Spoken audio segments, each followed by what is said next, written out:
Hello fantastic creatures, I'm Fantasims and welcome to my channel. If you are new to this channel, I've been following news updates regarding the new Cottage Living expansion pack on Twitter as the Sim Gurus are answering questions about the pack. I'll only be covering questions and answers I haven't already covered, so if you want all the latest news, be sure to check out my other videos. Okay, let's get on with it. One of the questions is, will we have a grocery store that we can go into? So in the city square area, it does look like there's a grocery store. There's like a window display of vegetables, and it looks like you could go in and purchase groceries.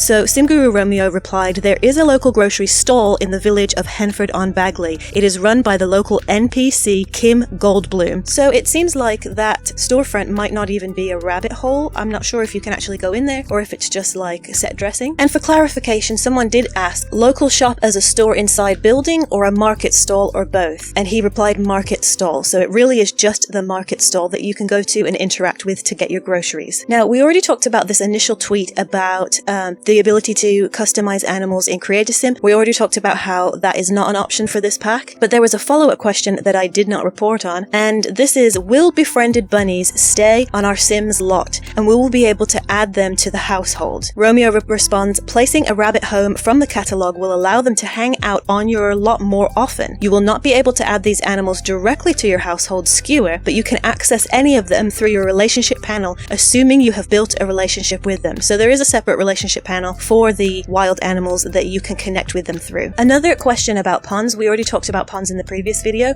but this is a great question as well. Will ponds get frozen in winter if you have seasons installed? Just asking. Yes, ponds will freeze in the winter. I think that's a really neat thing because pools don't do that. So when you're trying to use a pool as like a makeshift pond or a river, I don't think they freeze over in the winter, but the ponds will. So that's a cool touch to it. And so the follow-up question to that would be, does that mean we can skate on them if we have seasons? And unfortunately, for the same reason Sims are unable to swim, Sims are unable to skate on ponds. Which makes sense because there's no way for them to access the ponds if we're all creating custom sizes, custom depths. And like I talked about in the previous video, we can set our own height of the water inside the pond, and we can make them as deep or as shallow as we want them to. So with all of those tricky mechanics, it would be very difficult to also include animations where you can access the ponds either to skate or to swim. Now, when it comes to the oversized crops, so you can, in the trailer we saw these oversized crops like huge eggplants, huge pumpkins, and they get judged at the county fair. So the question is, will it only for the new crops, or will it be applicable to all the crops, which includes the cow plant and the tree fruits? And Romeo responds, the oversized crops are brand new crops and function slightly differently than your normal gardening plants. So it's not like your normal plants are just going to have some of them randomly grow super huge. It's actually a separate category, whether it's a separate set of seeds or something else, but they're going to grow completely differently, and I'm sure they're going to give us more details on that later.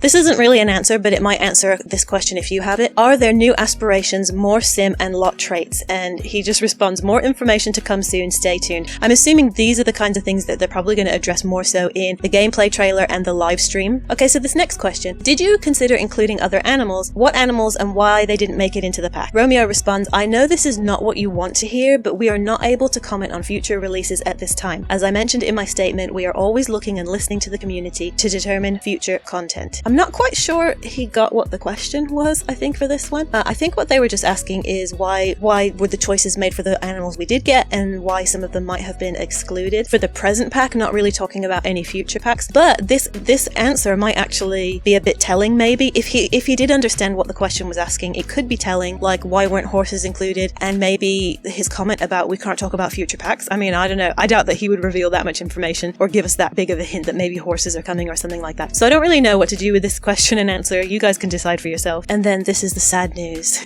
So this whole time I've been thinking that this hidden mysterious world is that they haven't gone into detail with yet in the trailer, has some sort of fantasy element to it, some sort of magical element, and I was speculating fairies because it really ties into some of the other clues. You can check out my other videos where we talk about that kind of stuff, and those clues haven't been answered yet. But someone asked, is this fairy plumb bob a hint? And if you see in the image, there's like a wall vent and it looks like fairy wings. I kind of took it as being a butterfly, but apparently some people might think it looks like a fairy, and it does have a diamond shape in the center which could look like a plumb bob. But Romeo responded, this is a wall deco, it is not a plumb bob. So then the response was, so there won't be fairies? Another person said he didn't say there weren't any fairies, he said it was a wall deco. And so Romeo responded, Cottage Living will not have any occults, but there is always a possibility for occults in the future. So I was completely wrong, and those of you who said there would not be any fairies, you are totally right. So it still doesn't address what some of the kind of whimsical and magical clues lead towards. Like, what is this thing where you sing to the animals and they come following you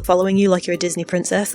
I don't know. So there are these 3 bonus items that you can get if you order this pack before September 2nd. And so someone asked, I would like to know if the bonus is only available on Origin, or can I also get it by redeeming a digital copy purchased elsewhere, example on Amazon? Thanks, I hope for your reply. And then Romeo responded, sorry for the delay, I needed to do some follow-up to be sure. When you purchase digitally, you will receive a code for Cottage Living via email. When you input the code, you will get Cottage Living and the bonus content as long as it's before September 2nd. I'm assuming that what he means is regardless of where you purchase it from, anyone who purchases this before September 2nd will get an email with the code. So whether you're ordering it from Amazon, Origin, Steam, wherever you order your Sims 4 content, you'll get an email, so it's completely separate, and you can redeem it that way. Follow up to that question, will I receive it if I pre-order it? Yes, this bonus content is available for both pre-orders and purchases before September 2nd. A question about ducks, which ties into questions about ponds. Hey, are ducks part of Cottage Living? I saw some in the trailer. Romeo responds, ducks are one of the many pond VFX that players can play using the new pond tool. The pond tool will also be a free base game update for everyone when Cottage Living drops. So we already talked about this in a previous video, and in the previous video we also talked about how we will be getting alligators, but he said one of many pond VFX. So these virtual effects, it could be like a water virtual effect. I know my lovely friend Sadie Sim even asked, like, will some of the waterfall features be part of this visual effects? You know, like, so stuff like that. I don't know, but it's going to be cool to see all of these different virtual stuff that they've added to the pond feature. Now, I'm throwing in a funny one from SimGuruGeorge, you know, just to showcase some of the lightheartedness and the fun that's happening on Twitter, because there are some people who are, quite honestly, are being quite nasty with their questions and with their responses. And as a side note, I'd just like to say, like, obviously I don't want to be all bossy, but like, these sim gurus are human beings and they've put a lot of attention and detail into this pack, and even if you don't agree with all of their design choices, you can be angry and you can be disappointed, and those things are perfectly fine, but how you handle that anger and disappointment is really telling of your own character. I'll just put it that way. Like, I do not appreciate it, and I cannot stand when people respond to the gurus as if they're a piece of dirt, and it really upsets me, and I think that we should be as gentle and humble as we can when we respond to them, even if we're disappointed. It's okay if you're disappointed, but, you know, I think that the pack so far is looking incredible, and if it's not anyone's taste, that's totally fine. Most of the packs, to be honest, have not been my taste, so, but that's okay, because I can still appreciate the great things about it, whilst also discussing some of the negative things about it in a way that doesn't need to attack anyone. Okay, so now I'm on my soapbox.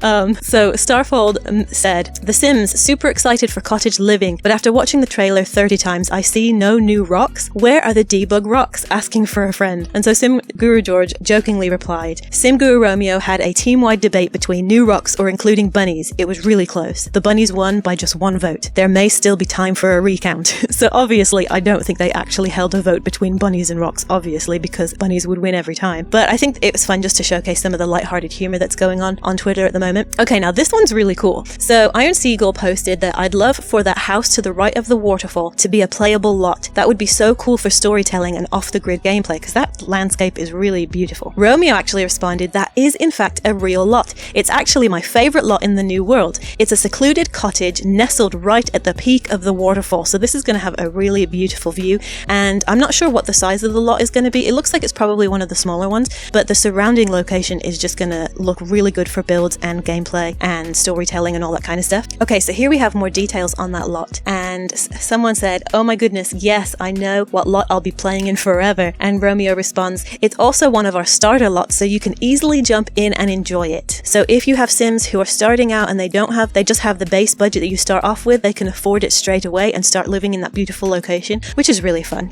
Now, this was one of my big questions. There's these not crop rings, but like these rings in the bottom left of the image it looked like they're like these hidden areas, and that's what kind of got me thinking something mystical or magical was happening over there. So someone asked that question and said, that looks like a fairy ring on the left. Romeo responds, that is actually a reference to the actual snail labyrinth outside our EA headquarters. You can see it in the bottom of this photo. So unfortunately there won't be any fairies, but for a lot of you that might actually be a really good thing, because that means that they have more time to maybe flesh it out in an occult pack in the future. Boring Bones asked, are there more animals coming that we didn't see in the trailer? And Romeo responds, Cottage Living will feature cows, llamas, chickens, rabbits, birds, and updated foxes. There are no additional animals beyond that. If you want to know more about the foxes, we talked about that in a previous video, because they do have entirely new animations than just the fox category in cats and dogs, which, to be honest, this is already a ton of animals that they've provided with this pack, because the whole feature of this pack was to be garden to table living. So it's this whole idea of growing your own crops and creating your own produce, selling it at the market, gathering with your family to do these activities like cooking and selling and all that kind of thing, taking care of some of the animals.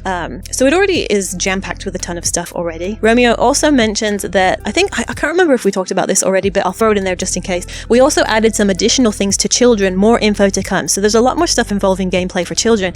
And this is where I want us to keep in mind that a lot of people are asking for a lot of different things from all of these packs that we get. And so the game players really want more gameplay for children. And they've actually responded to that by including a ton of gameplay for children and families in this pack. So they seem to have incorporated a lot of things that builders have wanted, a lot of things that game players want. And cast players, because the male cast, they've put a lot more attention to male cast in this pack. So there's something that's been really important to each category of kind of players. And so you can't please everyone with every pack, but I think they've done a great job at trying to put something important for each of the categories of the type of Sims players that there are. Now, this is actually a really good question. I'm really concerned about the new beef recipe and the addition of cows. How do you get the beef? So the scary thought of, oh my goodness, do we actually have to slaughter the cows? Obviously, they're not going to do that for the Sims. But where do you get the beef from? Because there's this, we talked about it before, there's going to be this lot trait where, or not lot trait, but it's going to be, what is it called? They called them challenges. It's this new mechanism with lots where it's a challenge. And I forgot what the challenge name was. I've done so many videos now, I can't remember what it was. But anyway, and it means that you can only prepare food if you have all the ingredients for them. It makes it a lot more difficult to get those recipes done and cooked and everything. So you have to forage from your own garden and collect everything. Well, how do you get the beef in order to make recipes like beef Wellington? And so Romeo responds, you'll be able to purchase beef, chicken, and other ingredients from the local shop in town, or order it through the new grocery deliver service. And I think what he meant to say was the local stall in town, not the shop in town, because he later clarified, like we talked about before, that it is a stall and not an actual shop. So going a bit more into what we do know about the kids' gameplay, kids can cook, and Romeo said that we actually tied canning to the cooking skill, but we do have a new skill coming in the pack. So I don't know if it has to do with cooking or a different kind of cooking or something. I don't know. More info will come soon. But part of that is they added a handful of new recipes to this pack to fit the cottage theme. Milk bread is one of them. We talked about this before. We added the ability to cook with a group of Sims, so kids will not cook on their own, but they can help their parents make it a family activity. I don't remember whether we talked on this particular part of his response, but children will be able to cook along with their parents, like help out at least. So you see that in the trailer where one of the kids is trying to crack an egg to help the parent cook. But I love that aspect of gameplay where it's going to take more than one Sim to create a meal if you want to. So I love that you can incorporate groups of Sims to cook together, eat together, farm together, all that kind of stuff, collect produce together, go to the market and sell stuff together. So there's a lot more group activity in this pack. Sims will be able to splash and play in the shallow edges of the pond. Essentially, they can do what you see in the image. So the image of the little kid splashing in the pond, there is animation, there is a bit of gameplay there. They can splash in the shallow edges of the pond and enjoy the water. So let's wrap it up with this, because that was quite a few questions.